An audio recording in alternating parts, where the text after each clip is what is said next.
আল্লাহ জানায় দিয়েছেন নবী গো, মা সন্তান লাগে ডেলিভারি করে, ডেলিভারি যে কষ্ট হয় এই কষ্টটা পৃথিবীর কোনো মানুষকে বোঝানো সম্ভব হবে না। মার প্রসব বেদনা যখন শুরু হয়ে যায়, মা জমিনে পরে কাতরাতে থাকে, মা জমিনে পরে চোখের পানি বানা কাঁদে। আল্লাহ নবী বিশ্বনবী রাহমাতুল আলাইহি ঘোষণা করেছেন, ওই মার যে প্রসব বেদনা শুরু হয়েছে, এক একটা প্রসব বেদনার বিনিময়ে মহান আল্লাহ মার আমলনামায়ে মাকবুল হজের সওয়াব দান করে দেয়। শুধুমাত্র সন্তান দুনিয়াতে আসতে গিয়ে মার শরীর থেকে যে রক্ত, যে ব্লাড গুলা বাইর হয়, আল্লাহ নবী বিশ্বনবী রাহমাতুল আলামিন ঘোষণা করেছেন, মা সন্তানটাকে দুনিয়ার ভূমিষ্ঠ করতে গিয়ে তার শরীর থেকে যে ব্লাড বাইর হয়েছে, একজন মুজাহিদ যুদ্ধের ময়দানে যুদ্ধ করে যেই পরিমাণ সওয়াব দেওয়া হয় তাকে, যেমন মুজাহিদের সওয়াব দেওয়া হয়, ওই মাটাকে মহান আল্লাহ রাব্বুল আলামিন মুজাহিদের সওয়াব মহান আল্লাহ দান করেন। আল্লাহর রাসূল বলেন, কোন মা সন্তান লেগে ডেলিভারি করতে গিয়ে যখন মা মারা যায়, আল্লাহর রাসূল সাল্লাল্লাহু আলাইহি ওয়াসাল্লাম বলেন, ওই মাটাকে কিয়ামতের কঠিন ময়দানে মহান আল্লাহ শহীদের সওয়াব মহান আল্লাহ দান করে দেন। শুধুমাত্র তাই নয়, ওই মা যদি দুনিয়াতে সন্তান ডেলিভারি দেওয়ার পরে মা যদি জীবিত থাকে, আমার মহান আল্লাহ রাব্বুল আলামিন ওই মাটাকে মহান আল্লাহ রাব্বুল আলামিন গাজীর সওয়াব মহান আল্লাহ দান করে দেন। এতই ফজিলত, এতই মর্যাদা। এই কারণে আল্লাহর নবী বিশ্বনবী রাহমাতুল আলামিনের মাধ্যমে আল্লাহ জানায় দিয়েছেন, নবীজি জানায় দেন, 2 নম্বর হলো মা সন্তানকে ডেলিভারি দেয়। যখন সন্তান ডেলিভারি হয়, মা জমিনে পরে গলা কাটা মুরগি নিয়ে চটপট করতে থাকে, চোখ থেকে জোরে জোরে পানি মালায়। আল্লাহ রাব্বুল আলামিন ডাক দিয়ে বলে, এই যে কষ্ট করে মা, আরে দুনিয়ার সন্তানাদিরা, এই কষ্টটা তোমরা কখনো পরিশোধ করতে পারবে না, এই ঋণ কখনো পরিশোধ করতে পারবে না। এই কারণে আমি আল্লাহ রাব্বুল আলামিন ঘোষণা করে দিলাম, তোমরা তোমাদের মার খেদমত করো। এখন রাসূল মায়েরা লক্ষ্য করে দেখেন, আল্লাহ রাব্বুল আলামিন তার হকের কথা মহান আল্লাহ রাব্বুল আলামিন আলোচনা করার পরে, দ্বিতীয় নম্বরে মহান আল্লাহ যাদের হকের কথা আল্লাহ আলোচনা করেছেন তিনি হয়েছেন আমাদের মা এবং আমাদের বাবা, আমাদের মাতা পিতা। মহান আল্লাহ রাব্বুল আলামিন বাবার ঔরসে মার গর্ভে দুনিয়াতে আসার সৌভাগ্য মহান আল্লাহ রাব্বুল আলামিন আমাদেরকে দান করেছেন। এই কারণে আল্লাহ রাব্বুল আলামিন বলেন, দুনিয়ার মানুষেরা, আমি আল্লাহ রাব্বুল আলামিন হকের পরে 2 নম্বর হক হলো তোমাদের মা এবং তোমাদের বাবার। কেন? আল্লাহ রাব্বুল আলামিন তার কারণটা উল্লেখ করে দিয়েছেন। আল্লাহ রাব্বুল আলামিন বলেন, ওয়া বিল ওয়ালিদাইনি ইহসানা। আল্লাহ রাব্বুল আলামিন বলেন, ও দুনিয়ার সন্তানেরা, তোমরা তোমাদের মা বাবার সঙ্গে ইহসান করো, মা বাবার সঙ্গে তোমরা ভালো ব্যবহার করো। কখন করবে? মহান আল্লাহ রাব্বুল আলামিন ব্যাখ্যা দিয়ে উল্লেখ করে দিয়েছেন। আল্লাহ রাব্বুল আলামিন বলেছেন, ইম্মা ইয়াবলুগান্না ইনদাকাল কিবারা আহাদুহুমা আও কিলাহুমা ফালা তাকুল লাহুমা উফফি ওয়া লা تلقرهما وقل لهما قولا كريما।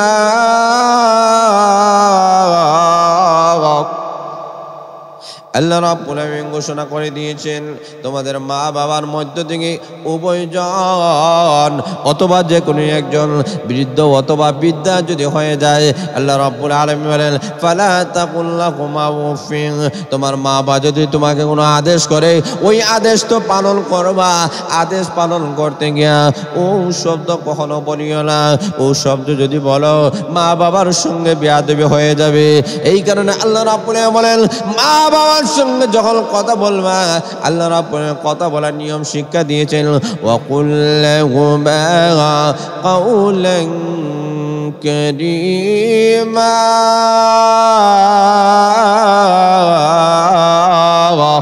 আল্লাহ রাব্বুল আলামিন বলেন, মা বাবার সঙ্গে সম্মান সুযোগ কথা বলবা, নম্র ভদ্রভাবে মা বাবার সঙ্গে কথা বলবা।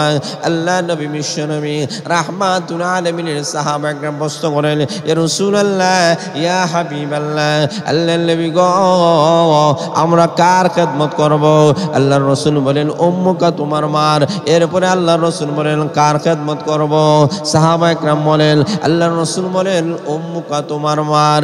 এরপরে সাহাবা একরাম প্রশ্ন করেন, নবী গো, এরপরে কার খেদমত করব? আল্লাহর রাসূল বলেন, উম্মুকা, তোমার মার। এরপরে প্রশ্ন করা হলো, ইয়া রাসূলুল্লাহ, ইয়া হাবিবাল্লাহ, রাহমাতুল লিল আলামিন, এরপরে কার খেদমত আমরা করব? আল্লাহর রাসূল বলেন, আবুকা, তোমার বাবার। আল্লাহর নবী বিশ্ব নবী রাহমাতুল লিল আলামিন তিনবার মার কথা আল্লাহর নবী আলোচনা করলেন। একবার বাবার কথা আলোচনা করলেন, তিনবার মার কথা কেন আলোচনা করেছেন তার কারণ হলো, মা তিনটা কষ্ট করে, যেই তিনটা কষ্ট পৃথিবীর কোনো বাবা করতে পারে না, করার মতো কোনো বাবার কোনো ক্ষমতা নেই। এই কারণে আল্লাহ রাব্বুল আলামিন মার কথা নবীদের মাধ্যমে আলোচনা করেছেন।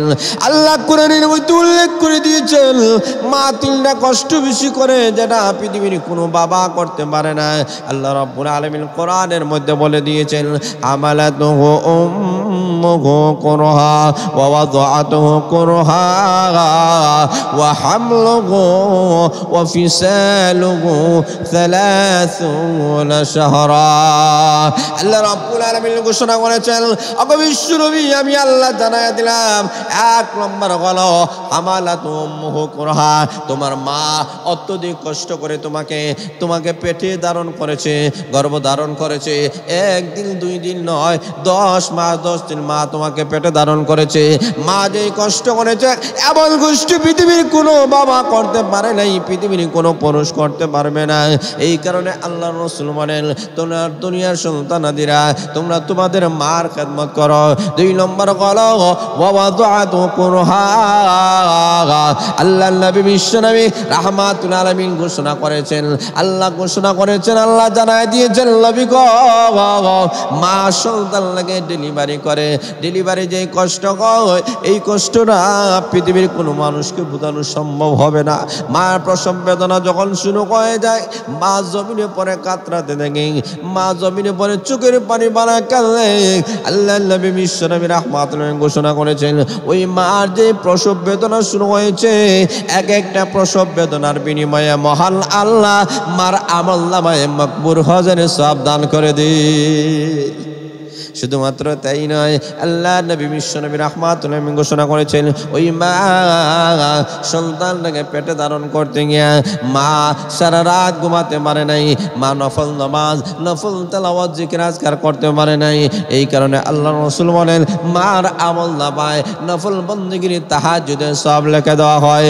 শুধুমাত্র তাই নয়, সন্তান দুনিয়াতে আসতে গিয়ে মার শরীর থেকে যে রক্ত, যে ব্লাড গুলা বাইর হয়, আল্লাহ নবী বিশ্ব নবী রাহমাতুল আলামিন ঘোষণা করেছেন, মা সন্তানটাকে দুনিয়ার ভূমিষ্ঠ করতে গিয়া তার শরীর থেকে যে ব্লাড বাইর হয়েছে, একজন মুজাহিদ যুদ্ধের ময়দানে যুদ্ধ করে যেই পরিমাণ সওয়াব দেওয়া হয়, তাকে যেমন মুজাহিদের সওয়াব দেওয়া হয়, ওই মাটাকে মহান আল্লাহ রাব্বুল আলামিন মুজাহিদের সওয়াব মহান আল্লাহ দান করেন। আল্লাহর রাসূল বলেন, কোন মা সন্তান লেগে ডেলিভারি করতে গিয়ে যখন মা মারা যায়, আল্লাহর রাসূল সাল্লাল্লাহু আলাইহি ওয়াসাল্লাম বলেন, ওই মাটাকে কিয়ামতের কঠিন ময়দানে মহান আল্লাহ শহীদের সওয়াব মহান আল্লাহ দান করে দেন। শুধুমাত্র তাই নয়, ওই মা যদি দুনিয়াতে সন্তান ডেলিভারি দেওয়ার পরে মা যদি জীবিত থাকে, আমার মহান আল্লাহ রাব্বুল আলামিন ওই মাটাকে মহান আল্লাহ রাব্বুল আলামিন গাজীর সওয়াব মহান আল্লাহ দান করে দেন। এতই ফজিলত, এতই মর্যাদা। এই কারণে আল্লাহর নবী বিশ্ব নবী রাহমাতুল আলামিনের মাধ্যমে আল্লাহ জানায় দিয়েছেন, লোক নবীজি জানায় দেন, 2 নম্বর হলো মা সন্তানকে ডেলিভারি দেয়। যখন সন্তান ডেলিভারি হয়, মা জমিনে পরে গলা কাটা মুরগি নিয়ে চটপট করতে থাকে, চোখ থেকে জোরে জোরে পানি মালাই। আল্লাহ রাব্বুল আলামিন ডাক দিয়ে বলে, এই যে কষ্ট করে মা, আরে দুনিয়ার সন্তানাদিরা, এই কষ্টটা তোমরা কখনো পরিশোধ করতে পারবে না, এই ঋণ কখনো পরিশোধ করতে পারবে না। এই কারণে আমি আল্লাহ রাব্বুল আলামিন ঘোষণা করে দিলাম, তোমরা তোমাদের মার খেদমত করো। 4 নম্বরে আল্লাহর রাসূল সাল্লাল্লাহু আলাইহি ওয়াসাল্লামের মাধ্যমে আল্লাহ জানায় দিয়েছেন, নবী গো 3 নম্বর মা কষ্ট করে, সেই কষ্টটা হলো ওয়া হামলুহু ওয়া ফিসালুহু 30 শাহরা। মা তার সন্তানকে 2 থেকে 2.5 বছর পর্যন্ত দুধ পান করায়। আল্লাহ রাব্বুল আলামিন বলেন, ও দুনিয়ার মানুষেরা, তোমাদেরকে দুনিয়ার মধ্যে পাঠানোর আগে আমি মহান আল্লাহ মায়ের স্তনের মধ্যে আমি দুধ রেডি করে দিলাম। এমন দুধ যেই দুধটা অতি ঠান্ডা নয়, অতি গরম নয়। অতি ঠান্ডা হয়ে গেলে ওই দুধ খাইলে তুমি নিমুন্না হয়ে যাইতো, অতি গরম হয়ে গেলে তোমার টুট জ্বলে পড়ে ছাই হয়ে যাইত। আল্লাহ রাব্বুল আলামিন মায়ের স্তনের ভিতরে আমি আল্লাহ অনলি গরম দুধ রেখে দিলাম, যাতে তুমি সুন্দরভাবে আরাম মতো আমি খাইতে পারো। আল্লাহ নবী বিশ্ব নবী রাহমাতুল আলামিন ঘোষণা করেছেন, মহান আল্লাহ এমনভাবে সন্তানটাকে লালন পালন করেন মার পেটের ভিতরে। আল্লাহ রাব্বুল আলামিন বলেন, ওই মায়ের পেটের ভিতরে থেকে সন্তান যখন দুনিয়ার মধ্যে আসে, আল্লাহ কোরআনের মধ্যে উল্লেখ করে দিয়েছেন, আল্লাহু আখরাজাকুম মিন বুতুনি উম্মাহাতিকুম লা তা'লামুনা শাইআ।